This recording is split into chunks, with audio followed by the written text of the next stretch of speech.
everybody. So in this video, we're going to be going over unweighted decision matrices as well as weighted decision matrices. Now this is important to know the difference between these two. Anytime that we have criteria all being equally important, we'll use the unweighted decision matrix. However, if some criteria are more important than others, for instance, in our protective case project where we want to place an emphasis on the durability, and then the second most important criteria is the aesthetic appeal, then we want to be using the weighted decision matrix.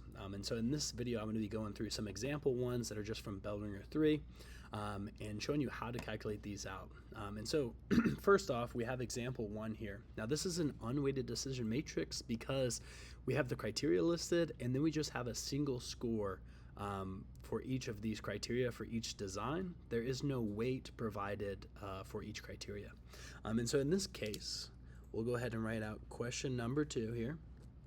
And what I'm going to do is I'm going to go ahead and write design A. And then I'm going to have design B. And then we're going to calculate out the total score for each of these. And so with an unweighted decision matrix, it's pretty simple where we just add all these up. And so in this case, we could end up bringing up our calculator.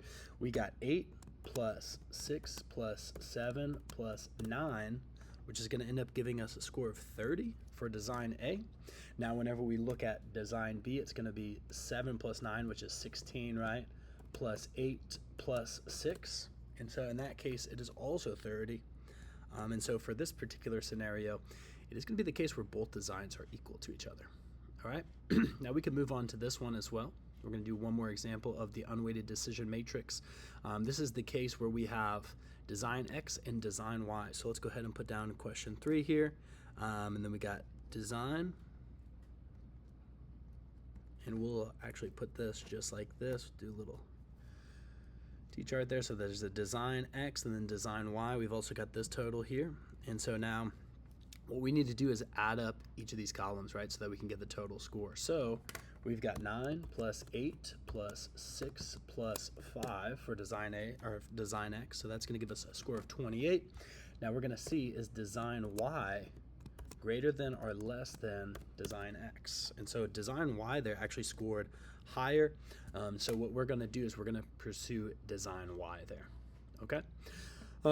So let's go ahead and move on to the weighted decision matrix. Now the difference between the weighted decision matrix and the unweighted is that now next to these criteria we actually have a weight. And so what we're going to end up doing is we're going to take design 1's score, right, for each of these criteria, and before we add it to the other scores for the criteria, we're actually going to take this scoring and we're going to multiply it by that weight for that particular criteria that it received the scoring for.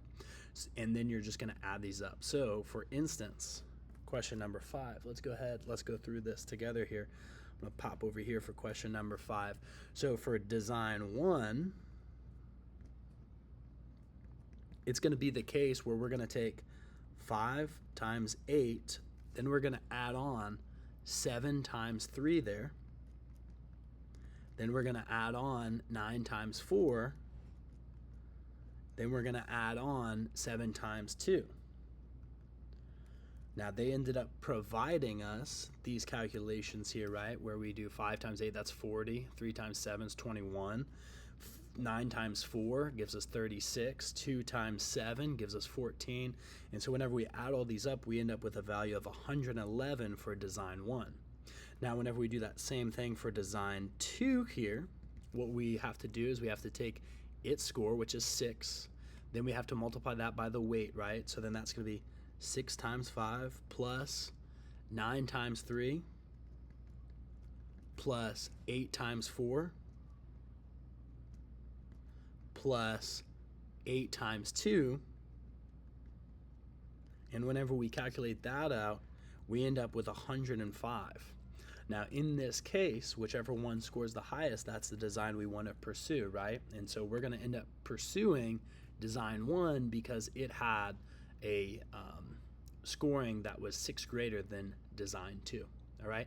So remember, the weighted decision matrix, or just decision matrix in general, that's how we end up being able to move from step 2, which is generate concepts. We have these design ideas. We want to find out which one is the best, and the decision matrix helps us be able to prove which design is the best based off of our criteria. So let's go ahead. Let's do this last one. We're going to do question number 6 here. So question number 6. Once again, it is a weighted decision matrix, and so we have design P as well as design Q. So what we can do here is score this out for P. Remember, P, we want to take 7 times 4. So 7 times 4, that's going to give us that 28 there, right? Then we got to add on the next thing, 9 times 3, which is 27, plus 6 times 5, which is going to give us 30, plus 8 times 2, which is giving us 16.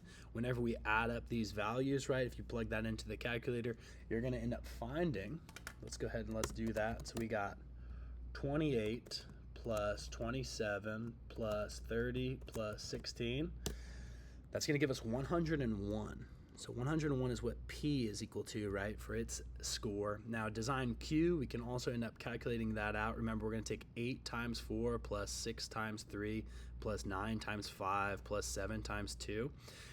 For each of these, like 8 times 4, for instance, is just going to be 32, so we can add up all these numbers here. So 32 plus 18 plus 45 plus 14.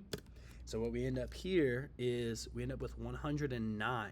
Now between P and Q, Q is the best option to pursue because that value is higher. And so we'd go ahead and select design Q. All right.